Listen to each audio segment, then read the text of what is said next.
Olá, pessoal. Olá, meus amores. Como é que vocês estão? Saudade, muita saudade de vocês.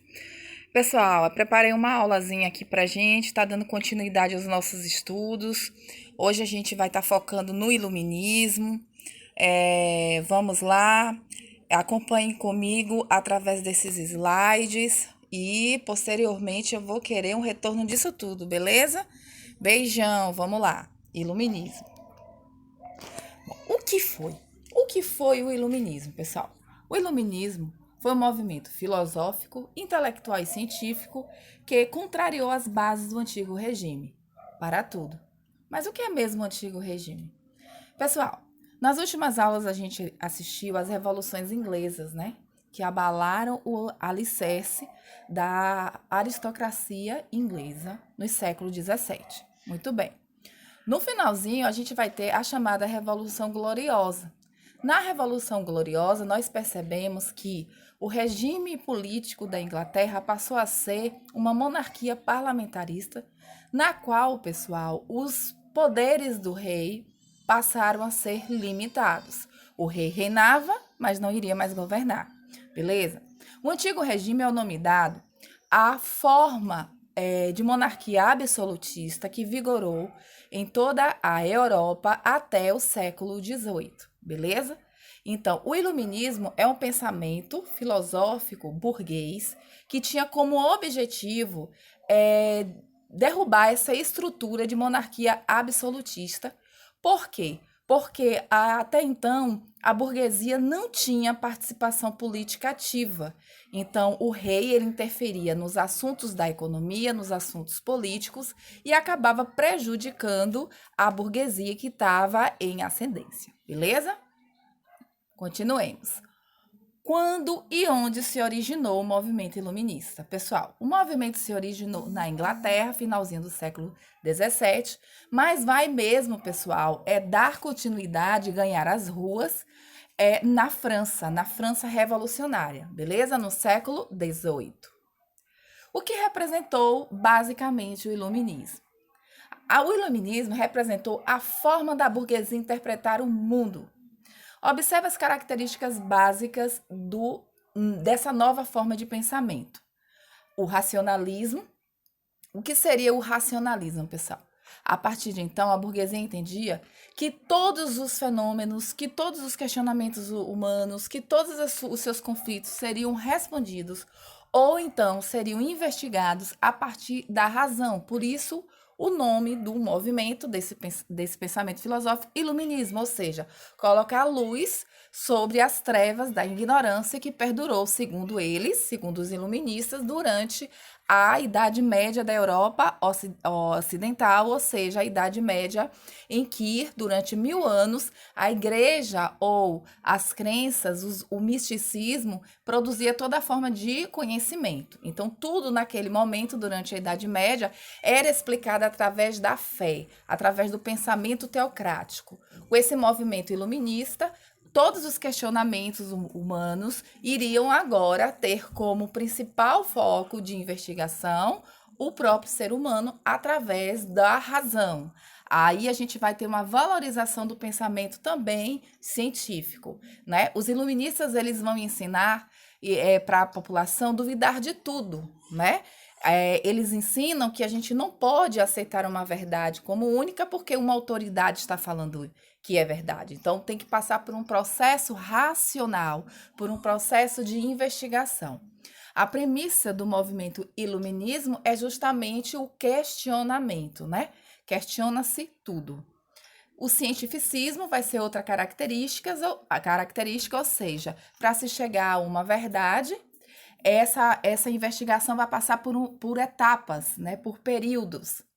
O anti-absolutismo é uma premissa também desse pensamento iluminista. Por quê? Porque vai surgir ilustrados que vão defender a divisão que antes pertencia totalmente ao rei, agora essa divisão desses poderes em 3 esferas que a gente vai ver mais à frente. O anticlericalismo, que seria o quê? A separação do Estado da Igreja, ou seja, um Estado laico. e a defesa das liberdades individuais. Também eles têm como premissa o direito à liberdade, o direito à propriedade privada. Não é isso? Diante de tudo isso, a gente vai perceber, nós vamos agora prestar atenção nos pioneiros, né, nos percussores do pensamento iluminista. Eu trouxe para vocês aqui o primeiro deles, o John Locke, né? Como eu falei para vocês, esse movimento vai se iniciar na Inglaterra. Ele vai ser considerado o pai do iluminismo. O que é que ele vai defender? Direitos naturais, para ele, são inalienáveis. O que seriam os direitos inalienáveis? Direitos humanos inalienáveis. Aquele que nasce com você e que nem você pode abrir mão dele, beleza? E que também o Estado tem que respeitar esses direitos e tem que defender esses direitos. Ou seja, o direito à vida, à liberdade e à propriedade. Para John Locke, os governos existem para preservar esses direitos inalienáveis. Ele também que vai ser o percussor do liberalismo político.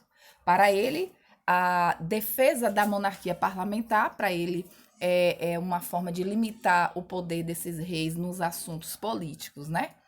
E ele vai defender que o conhecimento viria através da experimentação e do uso racional do pensamento, do uso da razão. Bom, outro inglês também, que vai ser um dos ilustrados, vai ser Adam Smith. Ele é considerado o pai da economia. Ele defende a não intervenção do Estado na economia. Para ele vai defender a teoria da livre concorrência, a lei da oferta e procura, né? E a divisão do trabalho. Segundo ele, o trabalho é a forma que a gente vai conseguir as riquezas, né? Então, ele vai ser o defensor e o percussor do liberalismo econômico. Então, vamos ver como esse movimento vai chegar na França, né? Na França revolucionária. Lá a gente vai ter Montesquieu, né? O Barão de Montesquieu. É ele, pessoal, que vai defender a ideia da divisão do poder que antes era centralizado no rei, o poder absoluto nas mãos do rei, do monarca. Agora ele vai propor a divisão desse poder em 3 poderes: o executivo, o legislativo e judiciário, no qual ele vai nos dizer que esses 3 poderes, eles devem existir de forma harmônica e autônoma, beleza? E para ele, todos, sem exceção, devem estar submetidos à lei. Então, não tem ninguém acima da lei nesse universo do pensamento de Montesquieu. Voltaire, na França também, é um dos críticos desse domínio da igreja nos aspectos políticos. Então, é ele que vai defender um Estado laico, né? Um Estado em que não vai ter uma interferência da igreja em assuntos da política e em outras esferas. Ele vai criticar o clero e a intolerância religiosa também. Vai defender a igualdade jurídica e a liberdade de expressão. É dele também a ideia da monarquia ilustrada. Jean-Jacques Rousseau, também da França, é um dos mais influentes iluministas. Ele vai defender a soberania popular. Ele vai dizer o seguinte: ele vai dizer que o poder emana do povo e que o rei está a serviço do Estado e, consequentemente, a serviço dos interesses do povo. Então, se esse rei não corresponde a esses interesses do povo, esse rei precisa ser tirado do poder, ou qualquer outro líder do executivo, beleza? Como eu disse, para ele defende ao sistema de governo da democracia. O que foi a teoria do bom selvagem? Ele vai dizer que todas as pessoas nascem boas, né? Que elas vão mudando a sua forma de lidar com os conflitos a partir da influência externa, né? Do empirismo, como a gente chama.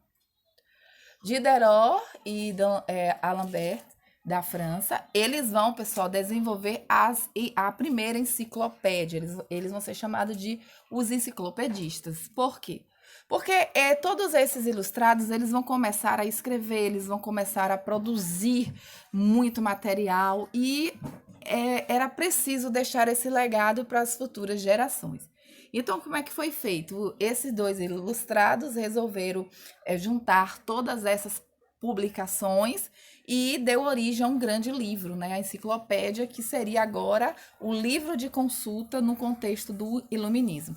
Durante a Idade Média, com o pensamento teocrático, e todas as explicações do mundo, dos conflitos que o ser humano vivia, era respondido a partir do pensamento religioso, tendo a Bíblia como principal fonte de estudo.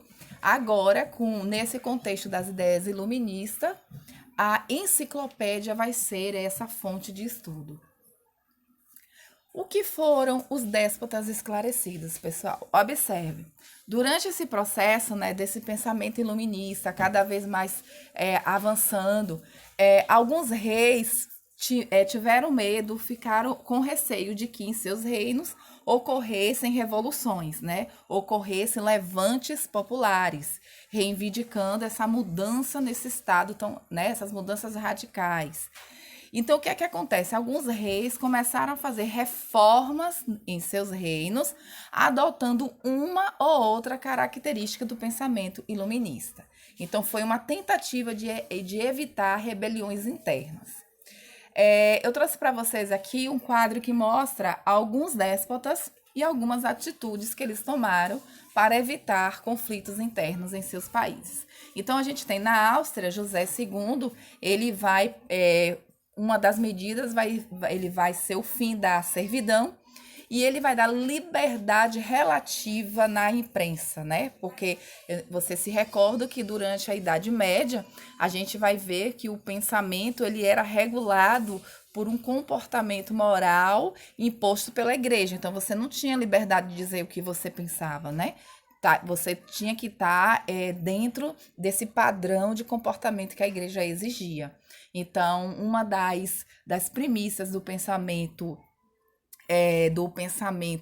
iluminista vai ser esse. Inclusive, né, a gente vai ver a célebre frase: eu posso não concordar com uma palavra do que você diz, mas eu morrerei defendendo o direito de você dizê-las. Então, assim, a premissa da liberdade de pensamento.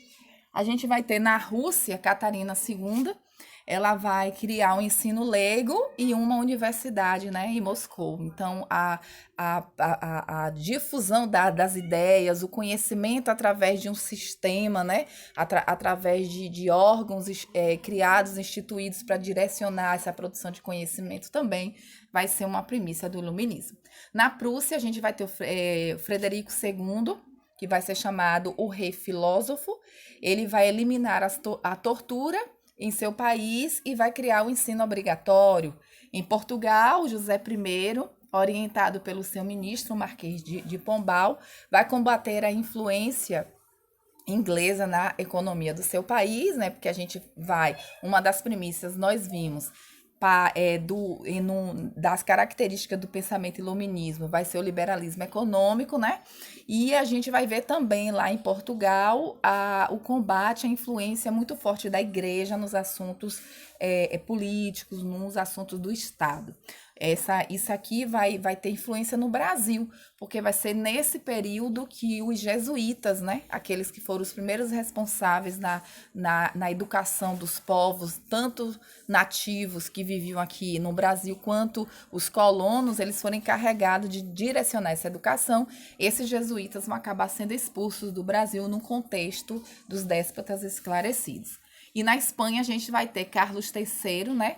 Ele vai também reduzir a tortura e vai expulsar os jesuítas, também tentando mostrar essa separação entre o Estado e a Igreja. Pessoal, nós estamos estudando a Idade Moderna, né? O início da Idade Moderna, né? Então, com a Idade Moderna vem esse pensamento moderno, esse pensamento alicerçado na base do racionalismo, né? Do humanismo. Agora, eu não tenho o pensamento teocêntrico como centro de todas as tentativas de resposta para os meus questionamentos. Agora eu tenho o quê? No centro de tudo isso, o antropocentrismo, ou seja, as respostas para os questionamentos humanos partem da investigação, né? E a partir disso, o uso da razão, beleza? Quais foram a importância, né, desse movimento para o nosso pensamento moderno, influenciou muito uma série de movimentos na Europa e fora dela, que abalaram definitivamente o antigo regime ao longo dos séculos XVIII e XIX. Como, por exemplo, né, o pensamento iluminista vai influenciar a independência dos Estados Unidos e a Revolução Francesa. Também vai ser a base do pensamento contemporâneo em muitas sociedades ocidentais no que diz respeito à organização da política, econômica e da sociedade. No Brasil mesmo, a gente tem essa divisão dos três poderes muito forte, né? Então, assim, que tem que estar, tem que ser de forma harmônica, de forma autônoma, né? Pessoal, essa foi a nossa videoaula, um resumão do pensamento iluminismo, beleza? No próximo vídeo a gente pode estar vendo algumas questões, respondendo algumas questões sobre esse assunto que é tão importante para a gente entender o contexto das revoluções burguesas da Europa entre os séculos 17, século 18, né? E que vai ser tão importante para a consolidação do capitalismo lá na frente. Um beijo, obrigada, se cuidem e eu estou aqui pronta para responder qualquer questionamento de vocês. Até mais!